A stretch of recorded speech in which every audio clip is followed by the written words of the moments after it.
रिक्षात CNG gas भरण्यासाठी एक तरुण नेरळ येथील सीएनजी पंपावर गेला होता। त्यावेळी त्याची बहीण रिक्षेतून बाहेर पडून पंपावर उभी होती। त्याचवेळी गॅस भरण्यासाठी आलेल्या इतर 4 तरुणांनी तिची छेड काढली।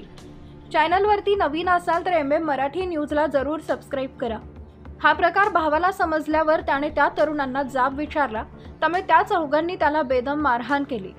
या प्रकारानंतर भावाने नेरळ पोलीस ठाण्यात धाव घेत तक्रार दाखल केली।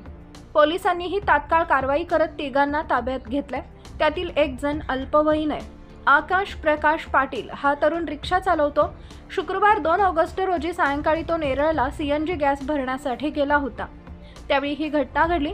एका कारमधून मुजम्मिल मलिक बुबेरे, फरान नासिर नजे, रियाज मोहम्मद बिलाल शेख यासह एक अल्पवयीन मुलगा तिथे आला होता। रिक्षात सीएनजी भरून आकाश आल्यानंतर त्याला बहीण घाबरलेली दिसली, म्हणून तिला कारण विचारले। तेव्हा कारमधून आलेल्या चौघांनी वाईट नजरेने पाहून अश्लील इशारे केल्याचे सांगितले। यामुळे संतापलेल्या आकाशने तिथंच असलेल्या त्या चौघांना जाब विचारला। तेव्हा त्या चौघांनी त्याला बेदम मारहाण केली। त्यातील एकाने हातातील कड्याने आकाशच्या डोक्यात फटका मारून त्याला गंभीर जखमी केले आणि तो पळून गेला। नेरळ पोलिसांनी लगेचच गुन्हा दाखल करून आरोपींचा शोध सुरू केला।